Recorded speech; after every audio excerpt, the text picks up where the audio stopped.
O que nós estamos verificando na história, enfim, neste momento e na história do país, é que sempre se fez reforma para políticos e não efetivamente uma reforma política. Eu acredito que a discussão sobre a temática representação e participação política nesse momento é crucial. A questão da representação, historicamente, ela é relevante porque é aquele processo em que o eleitor se identifica com o representante. Nós estamos vendo hoje nas pesquisas que não há essa identificação entre o eleitor e seus representantes.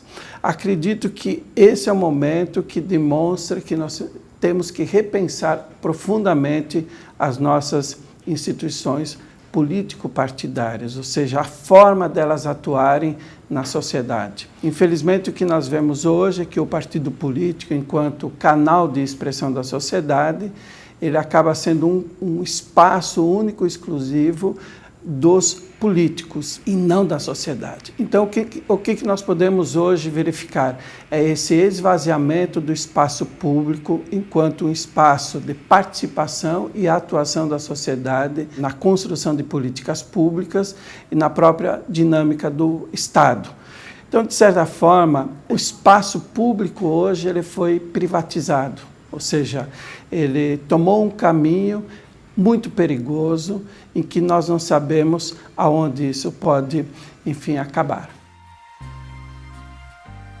A democracia intrapartidária digamos que é um tema complexo que no Brasil ninguém estuda. Porque, efetivamente, se nós formos analisar no contexto histórico brasileiro, nós podemos dizer que o conceito de partido político ainda ele não foi devidamente consolidado. Então, como o partido político ele não se consolida, o que nós temos? Nós temos uma estrutura partidária que ela é comandada por caciques.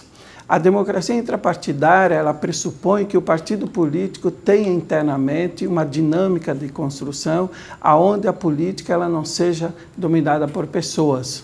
Que essa construção seja a bandeira de todos aqueles membros vinculados ao partido político. É uma associação política, naturalmente. Quando a gente fala associação política ou qualquer tipo de associação, todas as deliberações, obrigatoriamente, elas devem ser tomadas pelo coletivo. Então, a democracia intrapartidária ela é interessante, ela é importante, porque, de certa forma, o partido político é uma parte da sociedade. E sendo uma parte da sociedade, se internamente o partido não é democrático, naturalmente que na hora em que o partido exercer o poder no seu todo, ele também não será democrático. Essa é a questão essencial. Então, como hoje nós podemos fazer com que a democracia ela contamine o interior dos partidos? Esse é o grande desafio. Então, eu acredito que a única saída que nós temos hoje é a sociedade chamar para si a responsabilidade na construção de partidos políticos e na refundação de partidos políticos. Porque, na prática, o que nós temos hoje são fachadas, são espaços cartoriais em que os candidatos compram a sua legenda e, após a sua eleição, o mandato passa a ser um mandato estritamente pessoal e não um mandato do partido político. Então, a democracia intrapartidária ela está diretamente vinculada com a discussão do controle do mandato. A quem pertence o mandato? Ao eleito ou ao partido político? Aí nós podemos trabalhar o outro instituto, que é a fidelidade partidária, que é um tema também hoje não devidamente esclarecido tanto pela justiça eleitoral, como naturalmente pela dinâmica dos partidos. Em um momento o mandato é do eleito, e no outro momento o mandato passa a ser do partido conforme os interesses.